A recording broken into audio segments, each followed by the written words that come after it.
सुरेंद्र जी, सबसे पहले तो मैं काव्या के इस एपिसोड में आपका स्वागत करती हूँ। धन्यवाद धन्यवाद।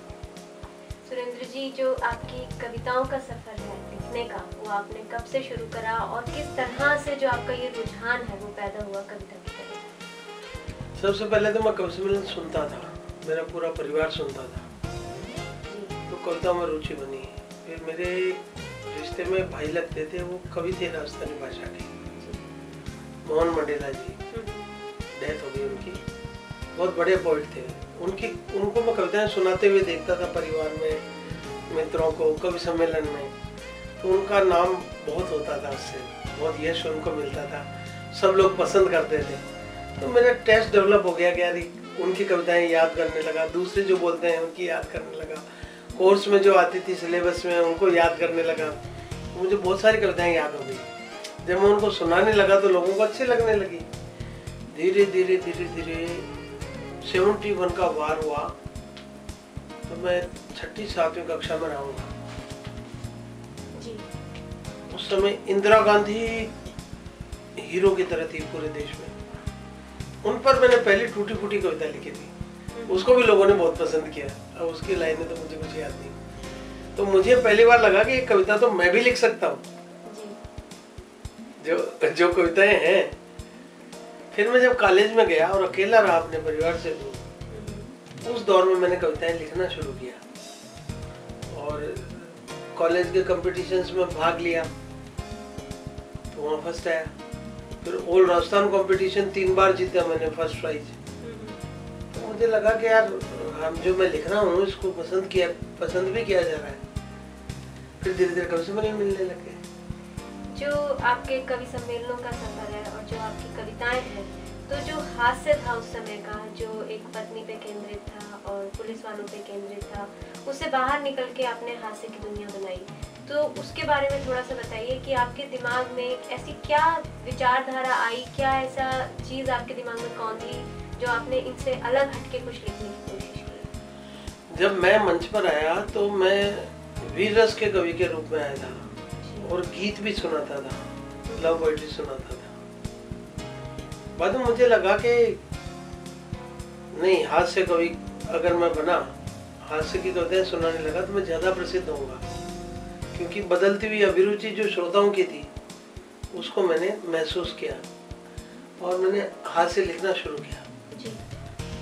तो जिस समय मैं हास्य कवि के रूप में मैदान में आया, मंच पर आया, उस समय हास्य के सारे सितारे दैदीप्यमान थे जो कवि सम्मेलनों में हास्य रस के लिए जाने जाते थे। काका हाथरसी मंच पर थे, निर्भय हाथरसी मंच पर थे, सुरेंद्र शर्मा, शैल चतुर्वेदी, अशोक चक्रधर, अल्लड़ बीकानेरी, हरिओम बेचैन, शरद जोशी, माणिक वर्मा, मतलब हास्य रस के लिए जेमनी हरियाणवी, जितने दिग्गज कवि जाने जाते हैं हिंदी कवि सम्मेलनों में 100 वर्ष के इतिहास में, वो सब मंच पर अपनी पूरी प्रतिभा बिखेरे हुए थे। ऐसे में मुझे कुछ नया करना था।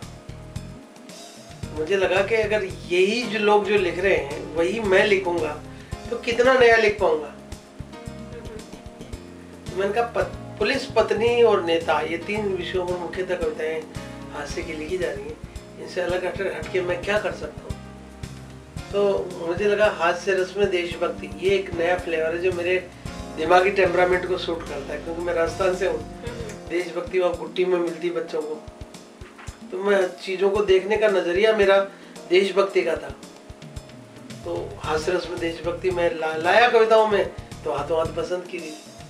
जो ये हास्य रस में आप देशभक्ति लाए, इसका कौन सा वो एक ऐसा नमूना जो है आप हमारे जो दर्शक हैं, जो सुनने वाले हैं, उनको सुनाना चाहेंगे?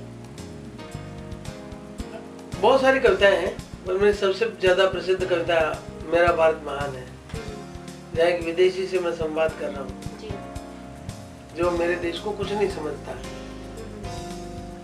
पिछड़ा हुआ समझता है, सपेरों का देश समझता है, निरक्षर देश लोगों का देश समझता है, अंधविश्वासी लोगों का देश समझता है।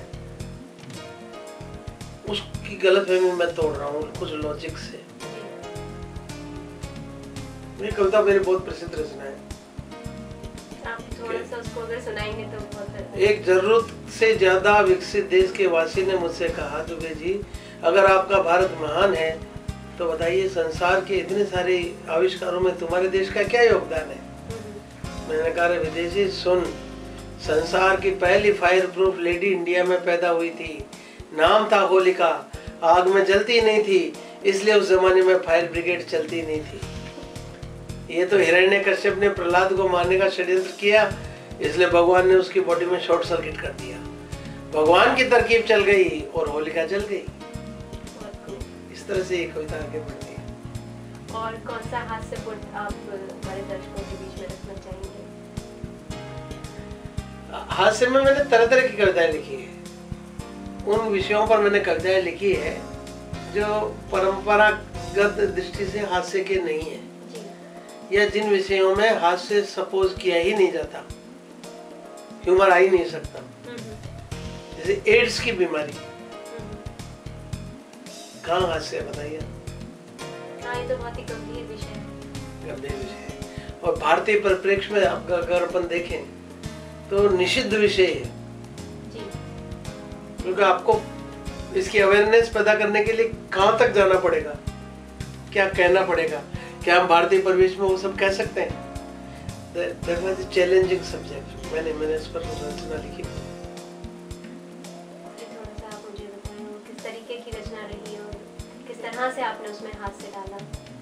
एक मच्छर ने दूसरे मच्छर से कहा, क्यों रे तू इतना दुबला कैसे हो गया? दूसरे मच्छर ने जवाब दिया, प्रिकॉशन से जीता हूँ, आजकल आदमी का खून नहीं पीता हूँ। उसने पूछा क्यों? वो बोला यूं कि यार पेट खाली रहे तो रह जाए, पर एड्स की रिस्क कौन उठाए? बहुत बढ़िया। पेट खाली रहे तो रह जाए, पर एड्स की रिस्क कौन उठाए? यानी मच्छर तक जिसके बारे में अवेयर है, आदमी को तो अवेयर होना ही चाहिए।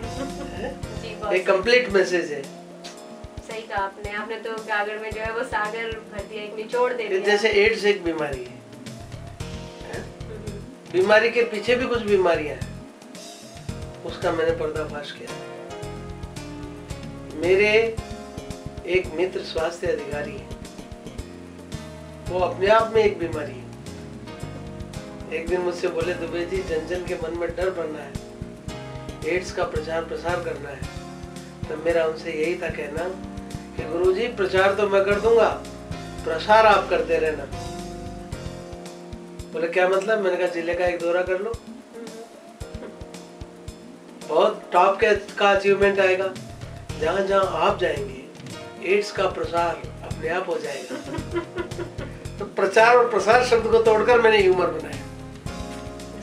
तो ये शब्दों का कौशल है कि मैंने अपने शब्दों के कौशल से हास्य दिया है।